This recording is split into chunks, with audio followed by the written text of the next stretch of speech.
Ashwani Kumar. Thank you, Madam. 10 minute बोलिएगा बस. Thank you, Madam Deputy Chairperson. I will try my very best to conclude within 10 minutes assigned to me.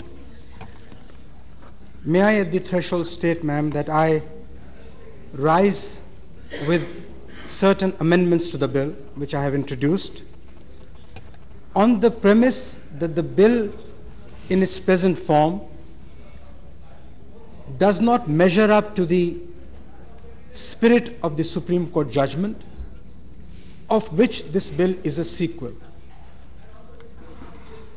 Madam Deputy Chairperson, it has been my belief, the belief of my party and of my leader, Shrimati Sonia Gandhi, that the judgment of the Supreme Court articulates the felt sensitivities of the people at large on a very vital issue that impinges on the health of our democracy. In that sense, we are debating today not only the rudimentaries of a legislative piece, we are in fact debating today the core of our democracy. When the Supreme Court adverted to a transparent electoral process, to reaffirming the contours of our political morality, since declined steeply, we were only affirming the commitment which the founding fathers of the Constitution gave to the people of India. In that sense, Mr. Minister, this is not an adversarial debate. It is a debate in which we all join to celebrate democracy, of course bringing to bear our individual perspectives to the issues and the focuses that we feel must be asserted.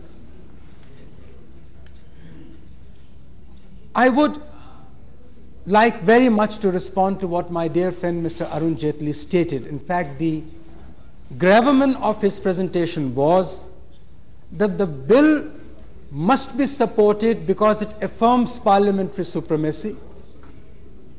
It repels an attempt at judicial encroachment on the legislative domain. And for that reason, we should support the bill as an act of the sovereign, the people of India. Madam Deputy Chairperson, I couldn't disagree more. The Supreme Court judgment does nothing of that sort. In fact, the Supreme Court judgment in terms states Article 324, which has been interpreted by Mr. Arun Jaitley as giving a license to the Election Commission to encroach on the parliamentary domain, according to the Supreme Court judgment, can do nothing of that sort and does nothing of that sort, because the Supreme Court in turn says expressly, Article 324 operates in areas left unoccupied by legislation. Therefore, there is no question of a conflict between the legislative and the judicial function.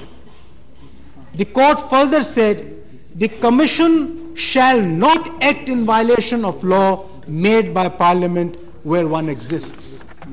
It further says that holding of any asset or educational qualification is not the enlargement of the eligibility criteria to contest an election. Mr. Minister, this is a pointed clue to what the judgment says. All that the judgment does is to trace the right of a voter to know from Article 19(1)(a), a right that this August House has celebrated yesterday by passing the Right to Information Bill. This is the ultimate tribute to India's democracy. That little man who goes with a little pencil to vindicate the democracy of the polling booth ought to know who he is voting for. Therefore, I ask myself the question, Is the Supreme Court so wrong when it says these four necessary pieces of information that must necessarily influence the choice of an intelligent voter as to his choice for the candidate? Is it so grievously wrong that we have to bring a legislation to negate the premises of the judgment? I can understand certain safeguards. And I think the minister is right, and I think Mr. Arun Jaitley is absolutely right, that there can be no question of giving the right to reject a nomination paper to the returning officer. But Mr. Jaitley is wrong when he interprets the judgment to give that right. The judgment says nothing of that kind. Supreme Court only stated, please give to the voter the necessary or the requisite information that would compel an informed choice to vindicate democracy, which is a basic structure of the Constitution. Nowhere, there is not a whisper, not a line, not a word in the Supreme Court judgment that says, by an inference, the Election Commission shall have a right of rejection. If only you had said that, if you don't mind. I'll just correct that. Communicating a wrong information. Mr. Jaitley never said that. He said the Election Commission wanted that right. So the two of them together, it meant that way. The premises of the submission of the Treasury benches proceeds on the basis that the judgment, as interpreted by Election Commission, has given a wide handle to the returning officer to reject the nomination paper. I can understand that apprehension. That's a valid apprehension. But that cannot be a justification, in my respectful submission, to question the premises and the essentials and the fundamentals of the judgment. The judgment reflects the moral vision, a coherent moral vision of a society in transition. It represents a vision of India's democracy, of how that democracy should be and not how it has come to be. That is why, Mr. Minister, we are at pains to move those amendments so that you could bring the bill and the legislation in line with the spirit, the substance, and the letter of the judgment. And let there not be a red herring there.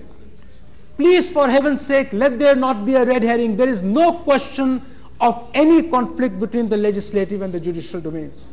There is no question of trenching. After all, as an eminent lawyer, you would know that celebrated judgment of Justice Black.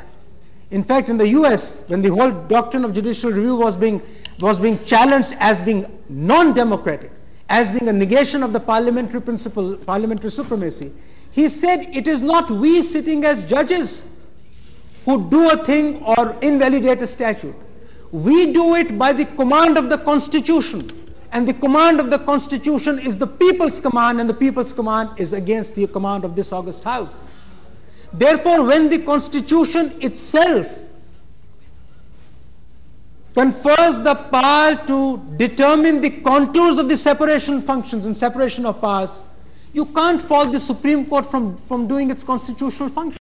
And it is the Supreme Court that has reiterated time and again that we are not infallible. All that the Supreme Court says is we are final but not infallible. Final because the Constitution makes us final. Therefore, Mr. Minister, I would, with all humility at my command, completely disagree with what has been stated on behalf of the Treasury benches. There is no trenching here. There is no conflict between the legislative and the judicial functions.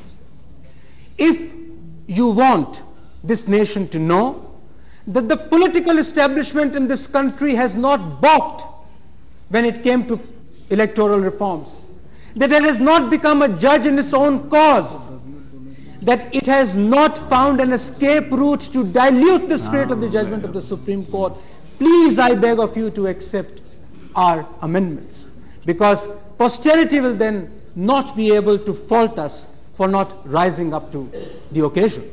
This is a grave matter, Mr. Minister. It is no ordinary bill. It goes to the heart of the sacredness and the sanctity of our parliamentary democracy. And I beseech you with all humility at my command and with all the conviction at my command, let us not balk. Let it not be said that the present pronounced itself against the future. The democracy of this country, which you and I and this whole House celebrates together, is something in trust in our hands for the future. We have to take difficult decisions. And I agree that there could be certain misapplications of certain provisions. But that can easily be addressed by bringing in suitable, remedial, protective legislative devices. One more minute. I would therefore, in conclusion, only submit that there are three fundamental things that we need to disclose. And disclosed in advance of the elections, not after the elections. This whole argument that the misuse of authority is correlated to the office that you occupy is not the central basis of the judgment. The central basis of the judgment is for the benefit of the voter, who ought to know who he must elect. Therefore, the information must be disclosed prior to the election for the electorate at large, for the people at large, for the citizen at large, so that that little man, to quote the words of Winston Churchill, walking into the booth with a little pencil on a piece of paper, puts his choice and therefore vindicates democracy. With these words, Mr. Deputy Chairperson, sir, thank you very much for giving me this opportunity. I would like to press our amendments. The Supreme Court intervened to recognize the right of an elector on the right to information regarding the qualification, character and assets of a candidate. The Election Commission of India issued an order. We all met, all the parties met, and the ordinance was issued. Now, the bill has been introduced. Accordingly,